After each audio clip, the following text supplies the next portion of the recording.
A todos y a todas, estamos en esta sesión especial dentro del ciclo del Aula Bartolomé de las Casas de aquí de la Casa de América. Pues bueno, por supuesto agradecer a nuestros anfitriones, como siempre, que todos los años nos abren un espacio para que diferentes líderes indígenas, dirigentes indígenas procedentes de América Latina compartan bueno, pues sus visiones, ¿no?, acerca de cómo ven lo que está pasando precisamente en el continente, las tendencias regionales y también las dinámicas globales. Las cuatro personas que nos acompañan son alumnos de la Universidad Carlos III, son alumnos de posgrado, vienen todos ellos becados por el Fondo Indígena y por la Agencia Española de Cooperación Internacional para el Desarrollo, y están estudiando un posgrado en Derechos Humanos, Pueblos Indígenas y Cooperación Internacional. Están durante 2 meses y medio en España, estamos ya en la 7ª, 8ª edición, vamos a iniciar próximamente y bueno, pues todos los años, como les decía, pues organizamos en la Casa de América pues una actividad para dar a conocer a todos aquellos y aquellas interesadas pues la cuestión de las visiones, ¿no?, que tienen los indígenas, ¿no?, en torno a esas dinámicas regionales y globales. Como todos los que están aquí, por su interés, ya conocen, ¿no?, pues los pueblos indígenas hoy en día son uno de los movimientos a nivel global pues más importantes, están marcando tendencias realmente sobresalientes, digamos, en las agendas regionales e internacionales, y han conseguido pues en los últimos años llevar gran parte de sus demandas a los foros de discusión a nivel interno, regional e internacional, y hoy en día, pues como digo, pues uno de los sujetos colectivos con mayor capacidad de influencia, desde luego, en el continente americano, ¿no? Además, los pueblos indígenas han sabido construir un discurso y una práctica política desde la democracia y los derechos humanos. Yo creo que esto es muy importante y hay que resaltarlo. Es verdad que reorientando quizá el propio concepto de democracia, el propio concepto de derechos humanos, ¿no?, y asumiéndolo como propio, pero desde su propia especificidad y de su propia visión cultural. Y con ello, bueno, pues lo que han ayudado es a democratizar en gran medida las sociedades en América Latina, a enriquecerlas, y desde luego pues han conseguido ocupar un lugar que les era propio, desde luego, pero que durante mucho tiempo, bueno, pues los estados, ¿no?, les negaron, desde prácticas pues de discriminación, de asimilación cultural, incluso de etnocidio, ¿no? Hoy en día las cosas han cambiado y, como decíamos, bueno, pues ocupan un espacio importante, y sus demandas y sus reivindicaciones pues poco a poco están conformando todo un catálogo ya de políticas públicas también y de derechos reconocidos en algunas constituciones y en algunos instrumentos internacionales. Los desafíos todavía son tremendos, es indudable. Los desafíos a los que se enfrenta el movimiento indígena son importantes. Hay todo un debate, ¿no?, en torno al papel que están jugando, claro, ¿no?, y un cuestionamiento del papel que están jugando las empresas extractivas, ¿no?, en sus territorios tradicionales. Hay especial interés, ¿no?, por conocer cuáles son los aportes del movimiento indígena en temas tan claves como la territorialidad, la soberanía, los modelos de desarrollo, la propia concepción del derecho, de los derechos humanos. Pero lo cierto es que, junto con estos desafíos, pues los avances son indudables. Y una buena muestra de esos avances pues es la presencia hoy aquí de estos 4 líderes indígenas, a los que ya, sin más preámbulo, pues voy a pasar a presentar por el orden de intervención. En primer lugar, va a intervenir el Cleber Naula, que está aquí a mi derecha. Él procede de Ecuador, pertenece al pueblo quichua Puruá, tiene formación es licenciado en Agroempresa y Ciencias Políticas por la Universidad de San Francisco de Quito, y además ha realizado estudios ya de posgrados en Desarrollo Económico en los Estados Unidos, en Wisconsin concretamente, y además pues ahora está completando todos esos estudios con este posgrado aquí en la Universidad Carlos III. Pertenece a la Federación de Indígenas del Ecuador y bueno, pues es un gran experto ya en temas relacionados con el movimiento indígena, tiene una trayectoria importante a pesar de su juventud y va a ser el primero en intervenir. Según vayan interviniendo pues, el resto de las personas, pues les iré ya presentando. Clever, cuando quieras. Muchas gracias. Imanaya kaypitukikaj kunata allichishi nishpakan kunata napani pagi kaiman shamushkamanta. Muy buenas noches, mi nombre es Clever Naula, soy del Ecuador, como me presentó el profesor Oliva. En este breve recorrido tal vez por Latinoamérica y algunas de las realidades que nuestros pueblos indígenas tienen ahora y que han tenido procesos históricos bastante importantes y sumamente necesarios, diría yo. Bueno, quisiera presentarles el preámbulo, el preestreno le llamaría yo, de una muestra fotográfica que lo estoy trabajando durante casi 2 años ya. Se llama, como ustedes pueden ver, se llama Pucahuarmi. Es el quichua ecuatoriano de los Andes septentrionales, que en el español sería La Mujer en Rojo. Es básicamente una investigación histórica de todos los procesos que las mujeres quichuas de Chimborazo, de la cultura puruá, han tenido durante 3 etapas. Básicamente algunos datos breves. La población en el Ecuador, la población indígena, representa más o menos, según los censos, del 7.2%. Nosotros tenemos un total de 14 millones de habitantes. Y nosotros los puruá, que estamos ubicados en la zona central de los Andes ecuatorianos, representamos el 32%.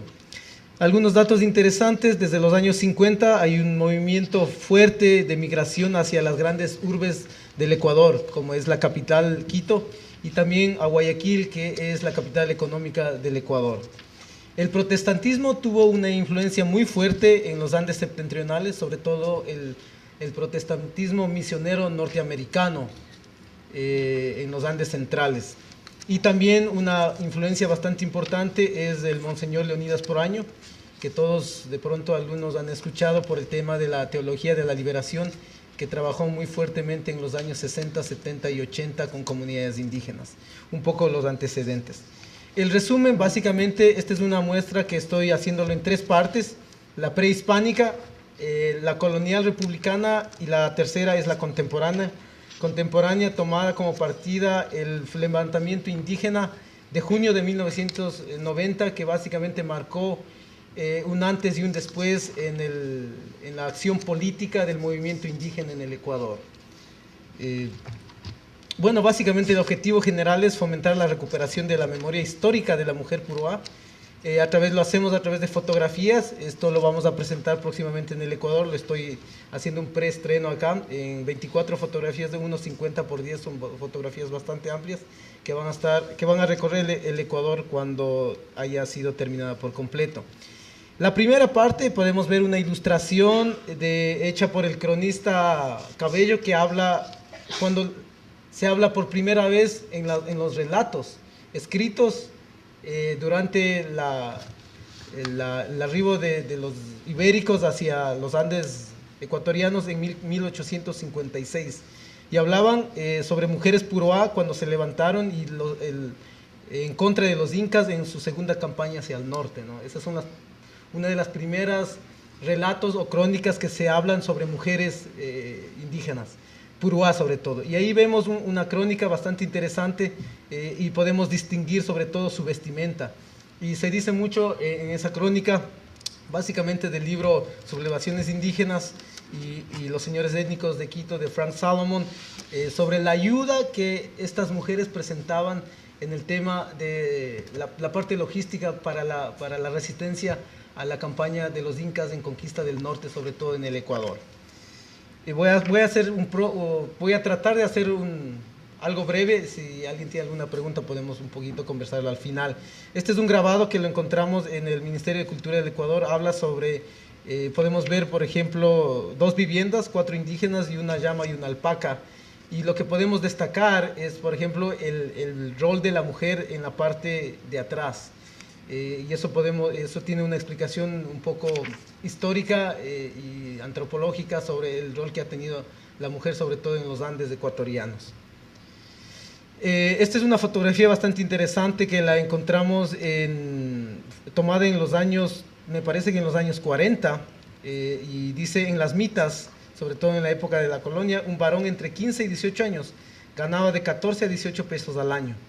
Era tanta la crueldad que algunas mujeres prefirieron quitarle la vida a un bebé varón recién nacido para que no vaya a sufrir como esclavos en las mitas, ¿no? Entonces vemos, por ejemplo, la fotografía de mujeres y hombres puruá, pero con la mirada siempre baja, ¿no? Siempre tal vez con la nostalgia, la tristeza de la época de las mitas, de la época de los obrajes, y no vemos a indígenas o mujeres por lo menos con la mirada fija. Uno de los primeros fotógrafos que trabajaba en los Andes ecuatorianos se llama Hans Meyer, y él en algunos de sus relatos dice: cuando intenté fotografiar a una mujer indígena, nunca me miró a los ojos, siempre miraba al suelo, siempre miraba al suelo. Y un ejemplo de este es esta fotografía, que donde las mujeres están viendo abajo, tal vez la niña por su curiosidad, pero los demás abajo, ¿no? Una fotografía un poco triste, le llamo yo un poco sin esperanza, ¿no? En esos años de que las cosas no van a cambiar. Lorenza Bemañay, una mujer bastante valiente, en 1803, junto a otras mujeres, fueron sentenciadas a la pena capital de la horca. Participaron activamente en la revuelta, una revuelta indígena bastante grande en 1803 en febrero, pero fueron condenadas en octubre. Dice, fueron arrastradas por caballos hasta la plaza para ser colgadas, sus brazos y piernas fueron descuartizadas y sus cabezas exhibidas en otros pueblos para que sirva de escarmiento. Esta es Manuela León, también una de las indígenas héroes, llamémosle ahí en Chimborazo, que después, casi 70 años después de Lorenza Bemañay, hace otra revuelta junto con Daquilema. Las mujeres indígenas usan para cubrir su rebozo un tupo, que es básicamente como una aguja muy fuerte. Y se dice que ella, alguno de las personas que estuvieron a cargo de ahí, autoridades, abusó de ella, de su dignidad, y ella en venganza le sacó los ojos con su tupo, ¿no? Es un relato crónico ahí de Manuela León. Y ella también fue fusilada en 1872. Este es un retrato de 1926, es un retrato de una mujer indígena de Tixán, que es al sur de la provincia de Chimborazo, casi ya colindante con otra cultura quichua que se llama los cañaris. Y ella, básicamente, vemos una fotografía bastante interesante donde fue tomada en 1926. Podemos ver la siguiente fotografía, habla de mujeres comerciando con alimentos en Alausí. Alausí, en el Ecuador, es el punto neurálgico donde se une la sierra con la costa, y básicamente por donde pasa el tren, y ahí donde el motor básicamente económico de los años del siglo XIX en el Ecuador estuvo basado en el tren, en lo que hizo el gobierno liberal de Eloy Alfaro. Y básicamente vemos, hay una fotografía de mujeres indígenas comerciando en el paso del tren de la costa a la sierra o viceversa. Esta es otra fotografía que habla de un grupo de indígenas hombres ya en la época de la hacienda, cargando bultos de espiga de trigo. Lo que me llama más la atención, si bien es cierto hay bastantes hombres trabajando, indígenas, mujeres y niños, en la parte inferior izquierda, me parece que en sus pantallas, derecha en algunos casos, vemos al hacendado, ¿no? Al hacendado y al capataz, vigilando el trabajo de los indígenas. Recordemos, por ejemplo, en el Ecuador, hubo dos reformas agrarias, la primera en 1963 y la segunda en el 74, donde oficialmente se termina las haciendas en el Ecuador. Pero hasta eso existen registros bastante interesantes en periódicos locales donde dicen, por ejemplo, que se venden hacienda de 500 hectáreas, incluido 2.000 indios, ¿no? Y eso refleja un poco la época de las haciendas en la Sierra Central del Ecuador. La siguiente es una fotografía de los años 70 y le pusimos ahí una frase del expresidente Jaime Roldós, y dice: hablo para mis humildes hermanos ecuatorianos, hablo para los miles de indios, para mis hermanos indígenas ecuatorianos, recordados en discursos, en las novelas, materia de poesía, objeto permanente de explotación social y perímetros. Es parte del discurso de posesión del expresidente Jaime Roldós Aguilar en el 79, que fue el primer presidente constitucional en el Ecuador perdón, el 78, que básicamente habla en quichua por primera vez a los indígenas y empieza a tener políticas públicas de visibilización en el Ecuador. Esta es otra fotografía, lo tomé una frase de Leonidas Proaño, que fue un sacerdote que trabajó muy intensamente en la provincia de Chimborazo, en la zona central de los Andes, sobre todo vinculado a la teología. Él estuvo muy entrado en la teología de la liberación. Se trabajó mucho con mujeres y tomé una frase ahí sobre Leonidas Proaño, pero lo que podemos ver, rescatar nuevamente es la mujer indígena nuevamente, nunca mirando hacia la cámara, siempre mirando hacia cualquier otro lado, tal vez hacia el suelo, y básicamente como un poco sin esperanza nuevamente, ¿no? Esto es básicamente una mujer indígena en el 79, un registro de la diócesis de Riobamba. Empieza la migración fuerte en los años 60 a la cuenca del río Guayas o a la ciudad de Guayaquil, ¿no? Y el hombre empieza a viajar constantemente en busca de trabajos. Una vez que se hace la reforma agraria, lo que se hace es repartir la hacienda entre los miembros de las comunidades indígenas. Pero el promedio de tenencia de la tierra no llegaba a 1 hectárea por familia. Entonces, en muchos casos tenían 5 o 6 hijos. Y la única salida que tenían que hacer es básicamente migrar a las ciudades y trabajar en condiciones infrahumanas, ¿no? Cargando en los puertos, empezaron cargando sal y otras actividades en las ciudades para obtener un poco de dinero, y básicamente la mujer se quedaba a cargo de la casa, ¿no? Y vemos, por ejemplo, la fotografía de una mujer indígena que está peinando a su hijo y una niña al lado, básicamente reflejando esa realidad.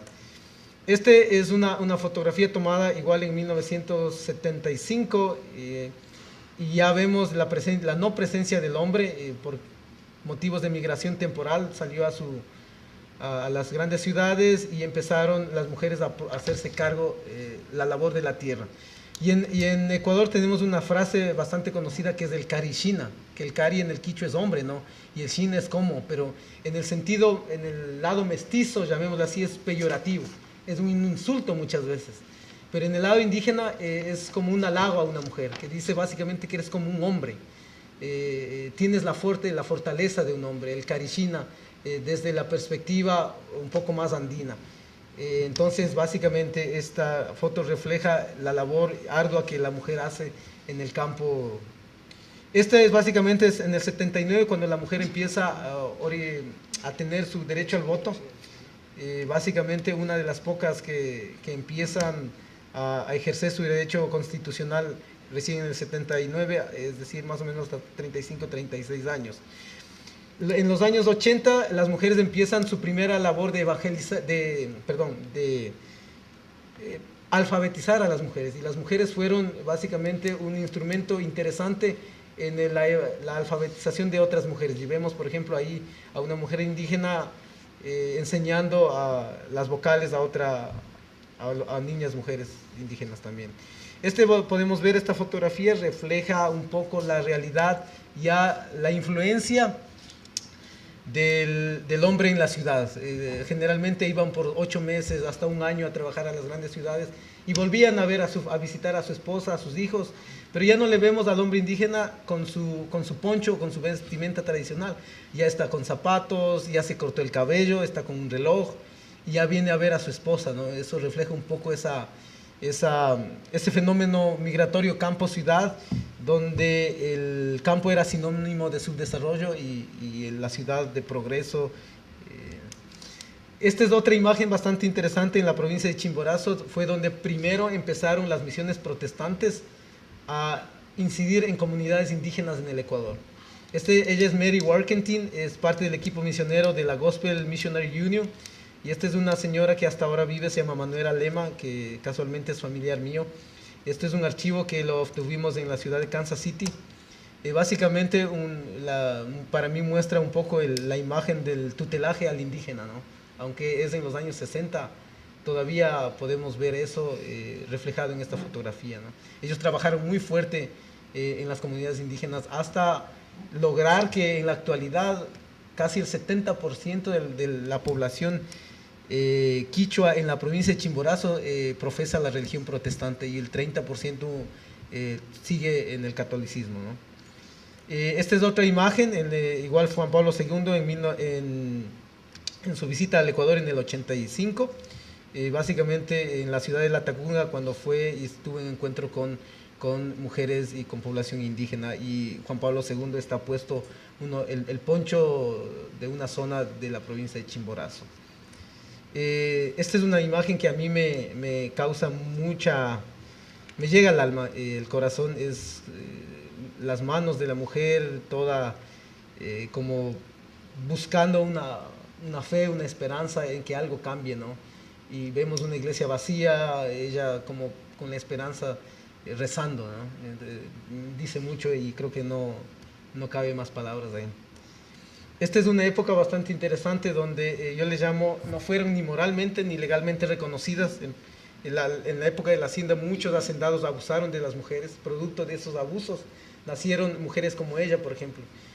Tuve la oportunidad de conocerle el esposo. Nosotros los indígenas ecuatorianos en promedio somos pequeños. Y el esposo le daba en el hombro. Y su padre era un hacendado, nunca fue reconocida. Aunque si le vemos su cabello es claro, pero ella no tiene tantas facciones indígenas, pero vive en la comunidad, habla el quichua perfectamente, se adaptó a la comunidad y ella se considera completamente indígena. Ya pasamos a la fotografía color, la cultura del subordinado. Hay un libro bastante interesante en el Ecuador que se llama El regreso del indio ecuatoriano, ¿no? Como la parte de buscar la reivindicación de los derechos indígenas en el campo social, político, económico en el Ecuador. Refleja un poco eso. Esta es una imagen que a mí me llega mucho. Las niñas indígenas no jugaban con muñecas, jugaban con niñas de carne y hueso, le digo yo. Y aprendieron a ser mamás a temprana edad. Es una foto que refleja la realidad de miles de mujeres indígenas hasta los años 90 posiblemente. Tenían el promedio de familias, de hijos por las familias, por lo menos era de 5 hijos. Ahora ha reducido eso, pero reflejamos mucho eso, ¿no? Las niñas cuidando a sus propias hermanas, haciendo el rol de madre a tan temprana edad, tal vez inconscientemente, sin saber qué es la responsabilidad inmensa que tenía. Esta es ya pasando de la época contemporánea, una mujer peluquera en Colta, Chimborazo. Esto hace 30 años no se veía nunca. Una mujer indígena cortando el cabello a un hombre indígena, ¿no? Somos una sociedad donde la mujer de pronto ha sido por décadas invisibilizada, pero un poco refleja esto, el paradigma y el cambio de la mujer haciendo nuevos roles, nuevos papeles y como peluquera. Esta es la fotografía de Mariela Condo. Ella es una cantante puruá, cantando junto a Alberto Plaza. No sé si él es chileno y tal vez algunos los conocen, un cantante bastante famoso. Y ella, le vemos una mujer ya renovada.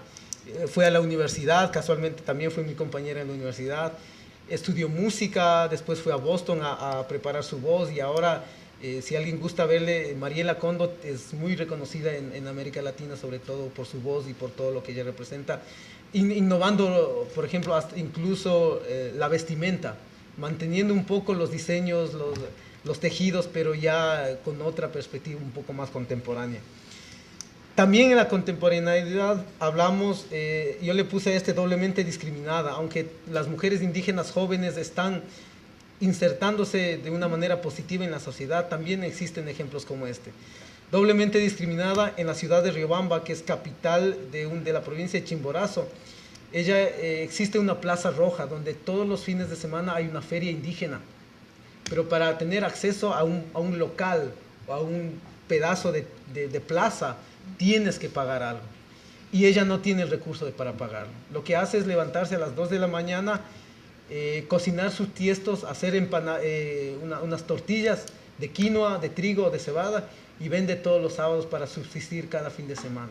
Entonces es una realidad también que pasa ahora. Esta es una chica de 23 años, estudiante de medicina en una de las universidades ahí en Chimborazo. Habla un poco, aunque mantiene, por ejemplo, sus collares. Esos collares es el que de manera típica se usaba en los años 50, 60, que son collares de piedra muy antiguos en con monedas, y refleja un poco ya la mujer tiene su facción, su piel está un poco más tersa, usando maquillaje y este tipo de cosas. Y la última representa de igual forma, esta es una chica que trabaja para un programa muy conocido en el Ecuador que se llama Amigos del Patrimonio y muy conocida. Creo que por ahí va, estas son parte del agradecimiento y una dedicatoria a mi madre, la quise presentar ahora. Va a estar en Ecuador a partir de octubre y básicamente si alguien tiene alguna pregunta, tal vez creo que después tendremos tiempo. Muy bien. Muchísimas gracias.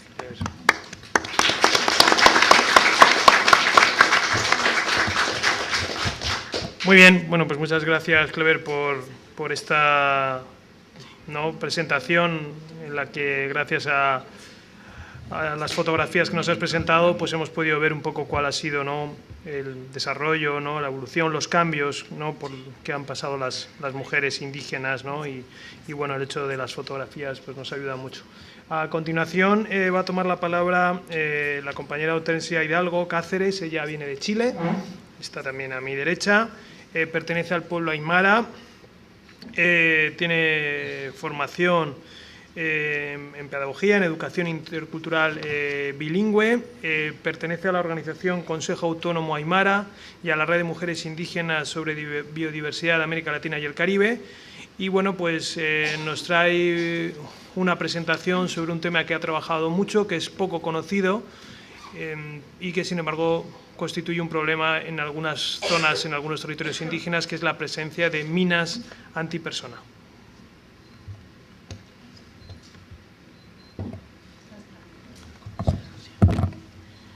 Kamisaraki, Gilatanaka, Cuyacanaka, Naya Sutimajo, Hortensia Hidalgo Cáceres, Naya Aymar Marca. Mi nombre es Hortensia Hidalgo Cáceres, soy del norte de Chile, soy aymara. Yo sé que muchos conocen, no se imaginan quizás los aymaras en Chile. Habemos aymaras, estamos divididos en fronteras con Perú, con Bolivia y Argentina. Ocupamos... la población chilena, los indígenas en Chile somos el 11% y los aymaras estamos en la frontera. El tema que hoy día voy a exponer es las minas antipersonales en territorio indígena de Chile, principalmente en el norte, en las fronteras, como les decía, donde habemos tres grupos importantes, que son el pueblo aymara, el pueblo quechua y el pueblo licanantay. Si ustedes pueden ver el mapa, ahí está la división que solamente tiene 200 años, puesto que los indígenas estamos en el territorio desde hace mucho más antes que los estados. Estos son los lugares que tienen gran porcentaje de minas antipersonales y antitanque, que están en nuestro territorio, en territorios indígenas, los cuales han llevado a muchas dificultades. Hay un instrumento internacional muy conocido, que es la Convención de Ottawa, que es sobre la prohibición de empleo, almacenamiento, producción, transferencias de minas antipersonales y sobre su destrucción. Chile, a partir del año 73, comienza la dictadura militar, un periodo horrible de nuestra historia, a sembrar las minas antipersonales, principalmente en territorio de frontera, y los cuales nos vemos como pueblos indígenas insertos en esta dificultad humanitaria. Son las minas antipersonales, se ponen en este sector y principalmente por la relación con los países vecinos, con Perú, con Bolivia, por pensar en futuras guerras, por tener desde la dictadura también siempre pensar en el tema del conflicto bélico entre países vecinos. El año 2002 se firma la Convención de Ottawa en Chile. Por lo tanto, tendría que haber comenzado un proceso de desminado humanitario. Para esto, la Convención da 10 años a los estados para que puedan sacar estas minas antipersonales de los diferentes lugares. Cuestión que también hay fondos también de la Unión Europea, fondos de otros lados, que se le da al gobierno de Chile para que pueda desminar. Lamentablemente se cumplieron en el 2012 los 10 años no se pudo desminar completamente, solamente el 20% se pudo desminar. Y es un tema que no es tratado, es un tema que es casi seguridad del Estado, un tema que las organizaciones indígenas venimos tratando hace muchos años. Comenzamos con el gobierno del señor Lago, donde nos decías que no, que estas minas están bien resguardadas, están situadas, señalizadas, por ende en nuestro territorio no tendría por qué haber problemas. Sin embargo, nosotros siempre vimos las problemáticas, personas mutiladas, animales mutilados, porque las lluvias del altiplano sacan las minas del lugar, son muchos años, las bota por cualquier lado. Es así que personas aymaras, quechua y licanantay se han mutilado con estas minas, han muerto. Y bueno, ¿qué dice el gobierno? ¿No? ¿Por qué tienen las minas antipersonales? Porque el país tiene un carácter defensivo de función militar de las minas antipersonales, y esto dice que que los campos minados se deben entender con un contexto de dimensión defensiva de la política de defensa, desde un punto de vista militar, y dice que no es dañino para el país, ¿no? Que solamente están ahí. Luego cambia también una versión que dice que por el narcotráfico, ¿no? Que tiene que estar instalada ahí para evitar el narcotráfico, porque, por cierto, tenemos mucho narcotráfico traído desde Perú y desde Bolivia. Somos un país de paso. Pero para muchos de nosotros es más bien voluntad política, ¿no? De pensar también que siempre va a haber el conflicto con Perú, con Bolivia, y bueno, ya se manifestó, ¿no? También con la problemática de La Haya, con las demandas que han tenido nuestros países vecinos. Eso es desde los gobiernos, ¿no? Sin embargo, desde los que vivimos ahí en el territorio tenemos una integración, que tenemos nuestra familia en distintos países, en Perú, en Bolivia y en Chile.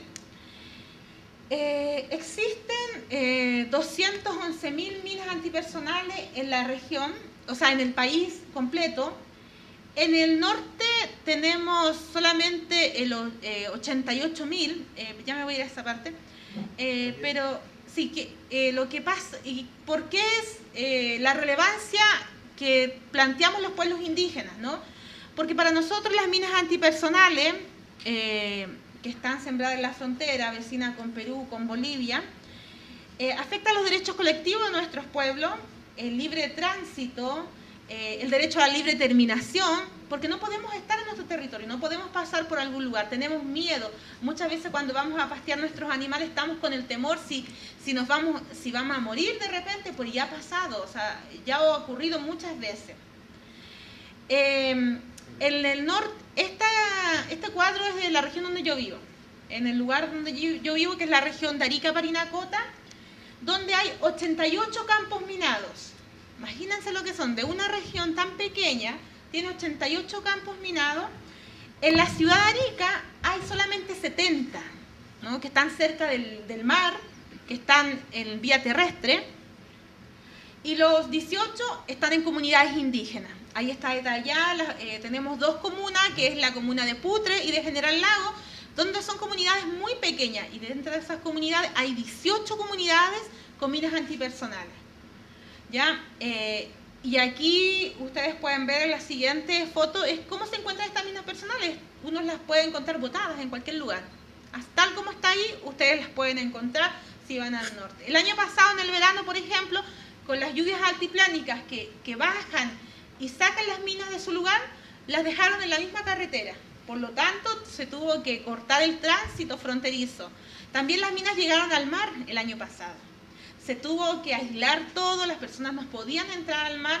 Imagínense, o sea, es algo muy complicado, pero no se le da la importancia. O como es una cuestión que se trata como secreto de Estado, no es muy visualizado.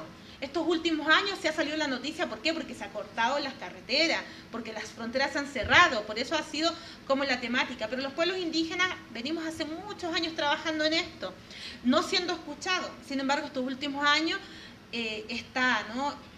Y desde la ciudadanía, también desde las organizaciones, desde los pueblos indígenas y las organizaciones de la región, en todos los gobiernos que han habido se han planteado diferentes temas. Y uno de esos temas es el desminado humanitario, y nosotros les pedimos al gobierno en reiteradas ocasiones, y esta fue la última del año pasado, para este nuevo gobierno que asumió y que se le entregó el documento apenas asumió, que realmente necesitamos un desminado humanitario rápido. No podemos seguir exponiendo más vida de nuestras comunidades, de nuestros animales y el libre tránsito. No podemos vivir con miedo en el lugar.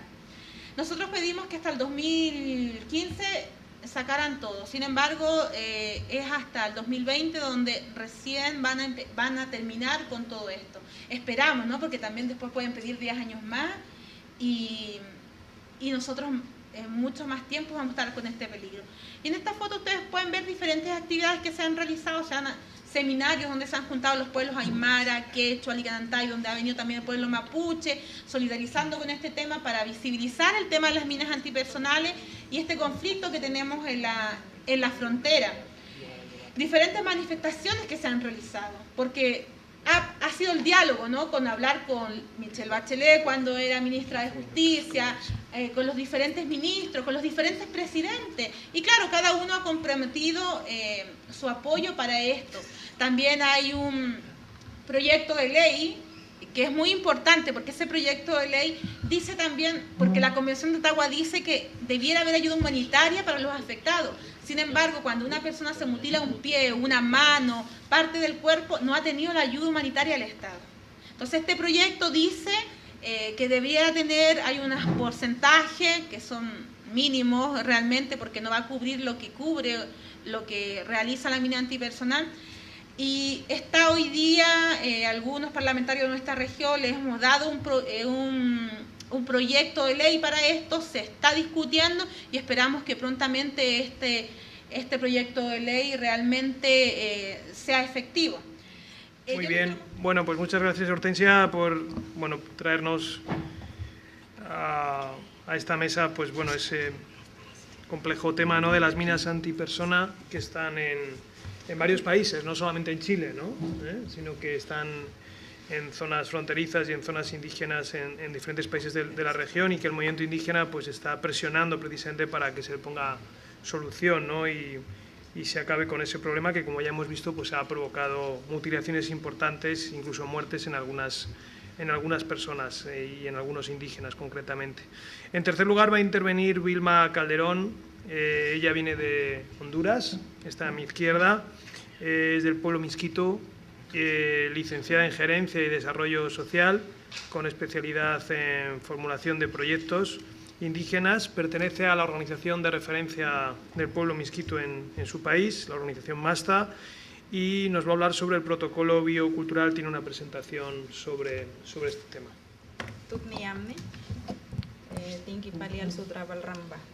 Buenas tardes, bienvenidos a todos.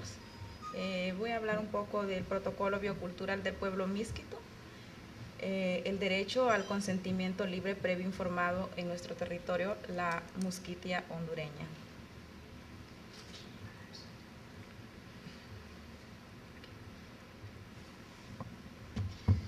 Antecedentes. Para nosotros poder formular nuestro mecanismo o instrumento de consulta, iniciamos como primero las constantes amenazas de nuestras riquezas marítimas, el bosque, los ríos, el territorio, la lucha indígena de Perú, Bolivia, Panamá, y los engaños y las mentiras que el gobierno nos hizo en la reunión de CURPA con la consulta sobre el Patuca 3. ¿Por qué el derecho a ser consultados? En los artículos 6, 7 y 15 del Convenio 169, que constituyen el marco jurídico general por lo que se refiere a la consulta y participación de los pueblos indígenas, y el artículo 6 exige que se consulte de buena fe a los pueblos indígenas mediante procedimientos apropiados y en particular a través de nuestras instituciones representativas, con la finalidad de llegar a un acuerdo o lograr el consentimiento cada vez que se prevean medidas legislativas, administrativas y susceptibles de afectarnos directamente cuando se atañe al derecho de territorialidad. También nos abocamos al artículo 11 de la Declaración Nacional la Declaración de Naciones Unidas sobre Pueblos Indígenas, donde establece la obligación de los estados de proporcionar la reparación por medio de mecanismos eficaces cuando se haya privado de nuestros bienes y que no pueden sacarse sin este consentimiento. El artículo 19 de la declaración también obliga a los estados a celebrar consultas con los pueblos indígenas a fin de obtener su consentimiento libre, previo, informado, antes de adoptar y aplicar medidas legislativas o administrativas que nos afecten. En el párrafo 2 del artículo 29 establece también que los estados deben de adoptar medidas eficaces para asegurar que no se almacenen ni se eliminen materiales peligrosos en nuestros territorios sin nuestro consentimiento. ¿Cómo nace la idea del pueblo Miskitu para realizar nuestro mecanismo o instrumento de consulta? El primero, como primer paso, el proceso de incidencia que tuvimos contra el Patuca 3, buscamos alianzas estratégicas y buscamos ayudas ayudas y amigos cercanos del pueblo Miskitu. Como primer evento realizamos un taller con líderes de la Junta Directiva de MASTA, los consejos territoriales. Tenemos 12 consejos territoriales, el Consejo de Ancianos en Puerto Lempira, que fue el primer evento del 2012. Introducimos el tema del protocolo biocultural con la Unión Internacional de Conservación de la Naturaleza, UICN, y Justicia Natural, que fueron los que nos financiaron para poder realizar nuestro instrumento de consulta. Seleccionamos el tema específico del consentimiento previo, libre e informado. ¿Cómo desarrollamos el protocolo biocultural? Como segundo paso fue la capacitación legal. Analizamos legalmente los instrumentos internacionales y nacionales sobre los derechos de los pueblos indígenas y especialmente con respecto a la consulta y el consentimiento libre, previo, informado por la Unión Internacional de la Conservación, UICN, y Justicia Natural. También realizamos un taller de análisis legal en la ciudad de La Ceiba en mayo del 2012 con la Junta Directiva de MASTA. Como tercer paso para nuestro protocolo biocultural, realizamos el proceso del consentimiento en nuestros consejos territoriales. Tuvimos la actividad de un taller con la Junta Directiva y los 12 consejos territoriales. Cada consejo territorial tiene su Junta Directiva y también con los ancianos en Belén del 2012. Se desarrolló de un proceso para el consentimiento que consta 7 pasos. Como estructura final del protocolo biocultural. Como cuarto paso formulamos el protocolo. Formulación de los diferentes capítulos en julio del 2012. Taller sobre el protocolo con la Junta Directiva durante el Ciscrutara. El Ciscrutara es un evento binacional como el pueblo Miskito estamos en Nicaragua y Honduras, entonces ambos países nos reunimos y se discutió el protocolo en ese evento, presentación a la Asamblea General y en el encuentro de pueblos indígenas que se realizó en Honduras. Los contenidos son del capítulo 1 al 8. Como primero tenemos la historia de nuestro pueblo Miskito y nuestra forma de organización social y política, una reseña histórica del territorio de la Mosquita y el pueblo Miskito, la sociedad miskita, desarrollo entorno actual, nuestra organización política, como en el capítulo 2, los valores culturales en relación a los ecosistemas y el uso que le damos a nuestros recursos, el territorio y los recursos naturales desde la cosmovisión del pueblo Miskito, el uso que le damos a nuestros recursos naturales, problemas y desafíos locales con el que contamos en nuestro territorio. En el contenido del capítulo de 1 al 8 también aspiraciones que tenemos para un futuro, nuestros derechos según la legislación internacional y nacional, el derecho a la libre determinación, derechos relacionados con tierras y territorios y recursos, instituciones tradicionales y nuestras leyes consuetudinarias, derecho de consulta y consentimiento libre, previo e informado, el proceso del consentimiento libre, previo e informado, que es el capítulo 6 del pueblo Miskito. Ahí establecemos los diferentes elementos del consentimiento, los 7 pasos del consentimiento libre, previo, informado en la Mosquitia, llamada para respetar el proceso sobre el consentimiento libre, previo e informado, y el capítulo 8, que son los datos de contacto de nuestra organización. Esto es un diagrama de cómo es el proceso de los 7 pasos del consentimiento libre, previo, informado. Como primer paso tenemos el primer contacto. ¿Quién va a ser el primer contacto que va a haber en nuestro pueblo cuando ya sea empresa o el Estado que quiera hacer una consulta para llegar al consentimiento? Ahí se define el primer contacto. El acuerdo sobre el proceso, cómo va a ser el proceso de consulta. La discusión de información relevante. El tercer paso es donde se va a discutir qué información es la que se necesita y va a ser relevante, ya sea una decisión administrativa, legislativa o de exploración. El 4 se toma la decisión si se procede o no se procede para seguir con la consulta. El 5 es la negociación entre comunidades y los actores relevantes. El 6 es acuerdo de consentimiento. Y el 7 es la implementación y monitoreo.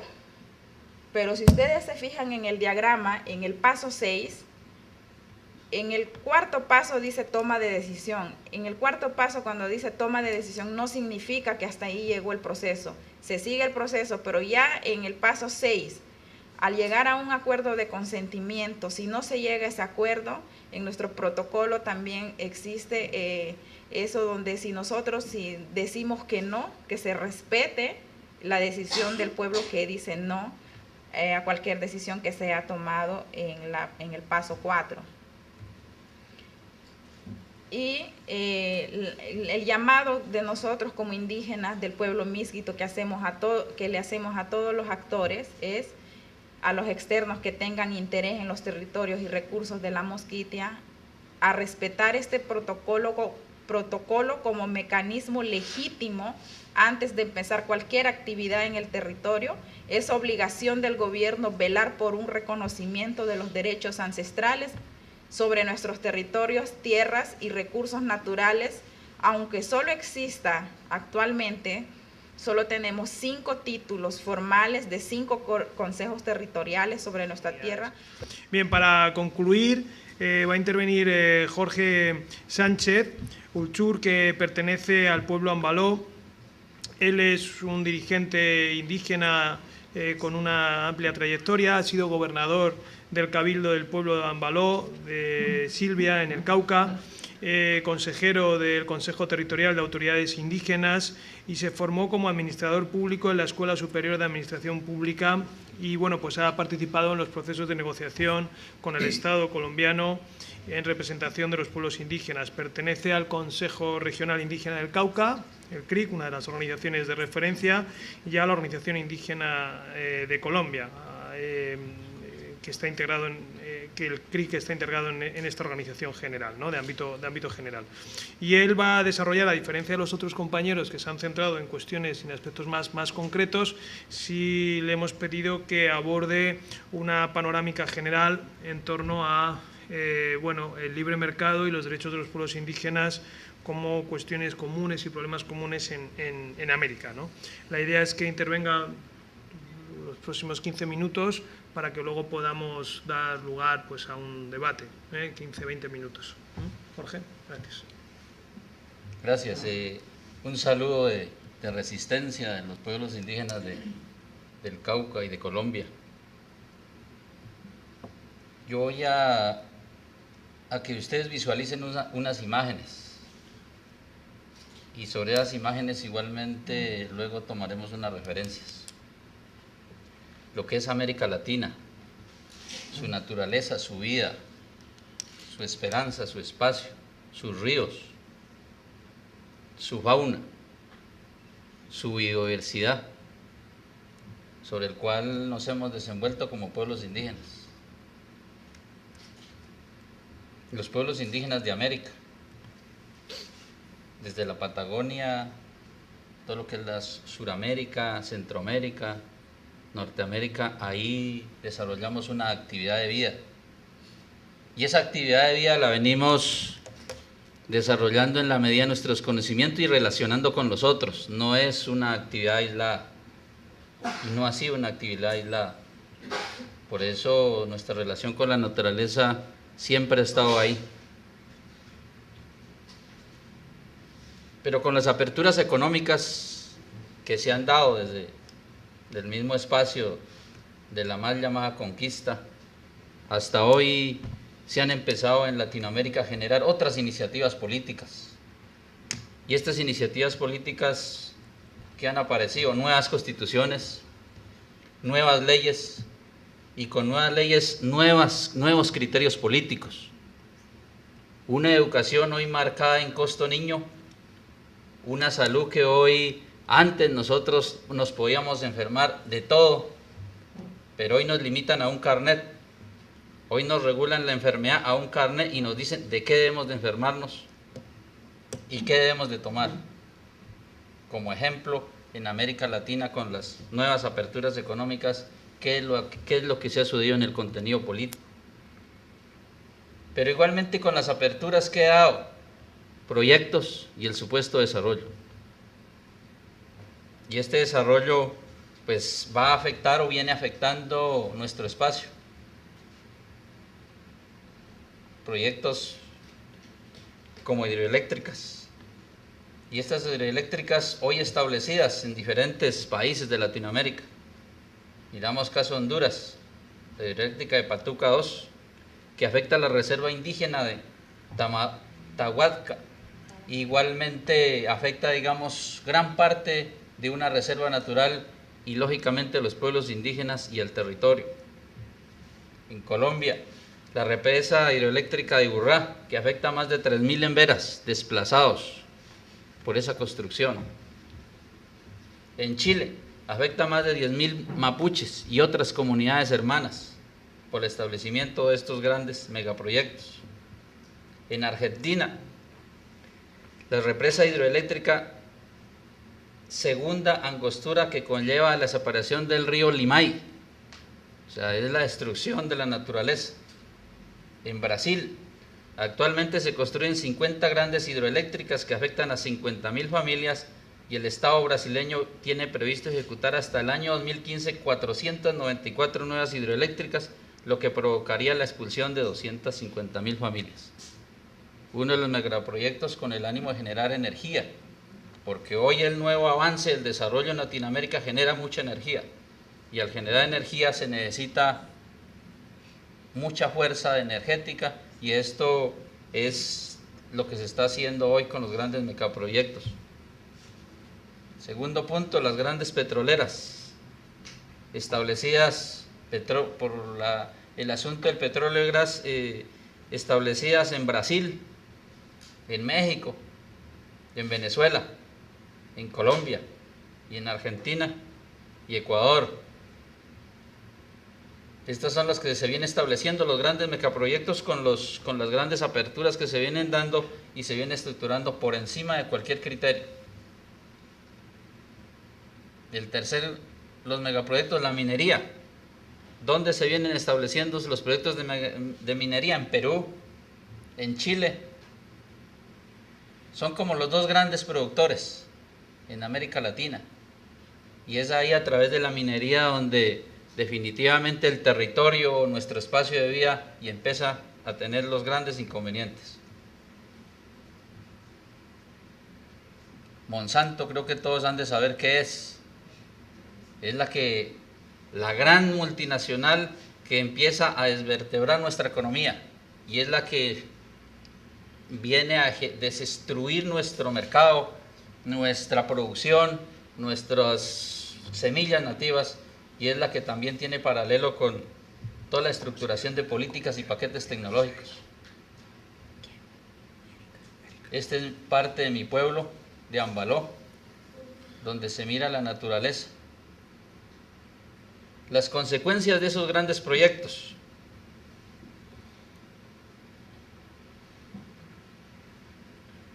Podemos visualizar cómo de alguna manera empieza a desestructurar nuestro espacio territorial. ¿Sí miraron el río, la naturaleza hoy en relación con esta parte? ¿Cómo empieza a desestabilizar el ecosistema? Daño al ambiente, a la vida, al ecosistema. Las grandes empresas mineras, ¿qué hacen? Un ejemplo, estas son unas fotos del departamento del Cauca, Santander de Quilichao.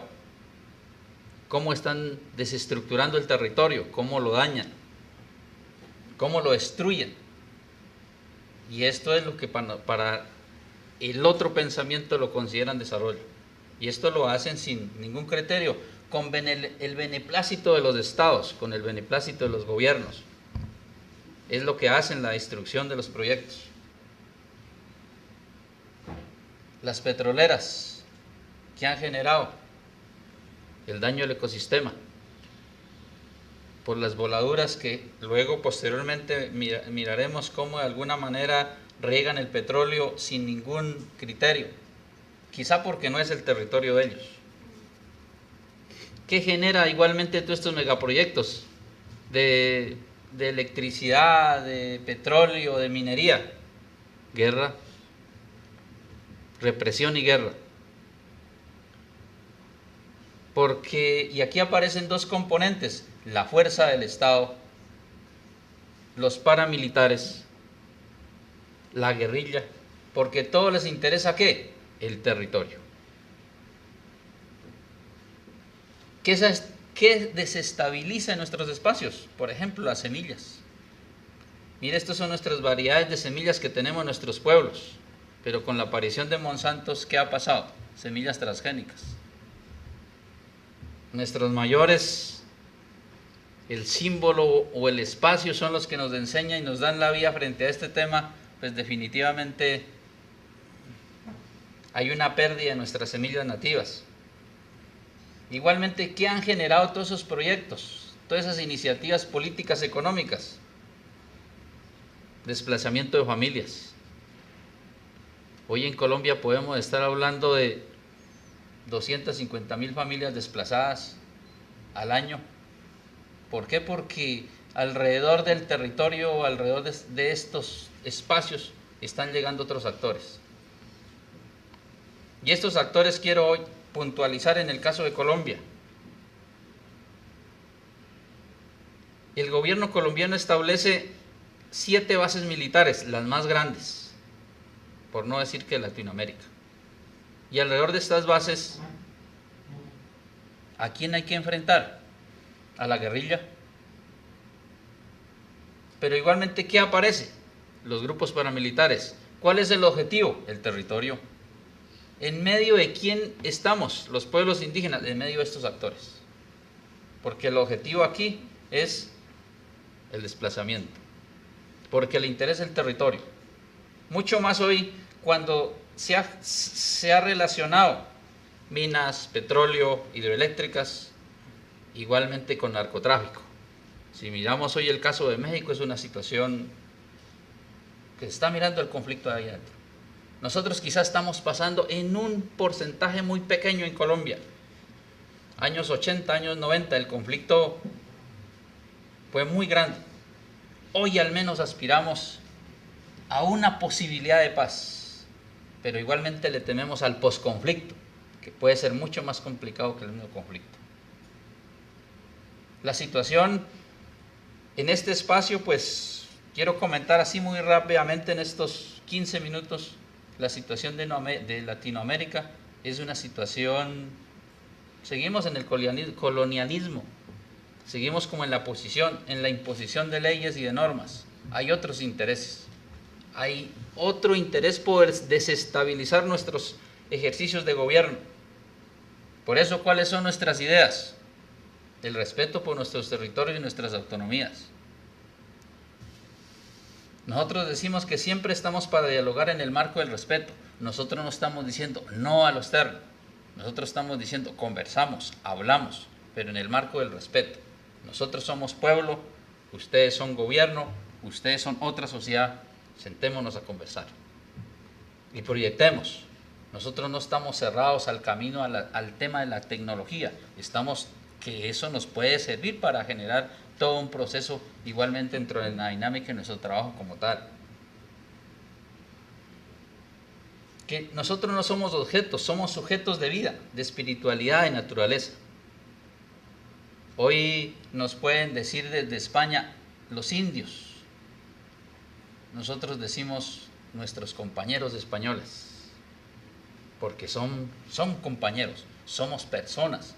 Cada uno tiene un asunto espiritual, y esa espiritualidad, cada uno tiene una esencia de vida y de naturaleza. Por eso nosotros decimos, América Latina resiste la imposición de los transgénicos y la privatización de las semillas, porque la semilla es vida. Así como se engendra un niño, es vida, la semilla es vida, porque la semilla te genera, digamos, el mantenimiento de la especie. El ser humano, nosotros somos vida, porque hacemos parte de esa dinámica. Nosotros seguimos en resistencia, como pueblos. En medio de la agresión política, económica, cultural, legal, los pueblos indígenas seguimos en resistencia. Seguimos compartiendo, seguiremos estando aquí, otros seguirán en este espacio. Por eso los pueblos de América Latina le agradecemos este espacio, esta posibilidad de relacionarnos y la inquietud de seguir construyendo un mundo mejor. Gracias.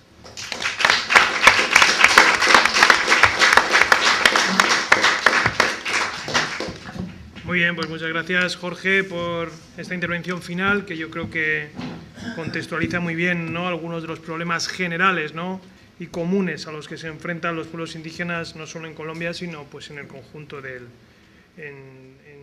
América Latina.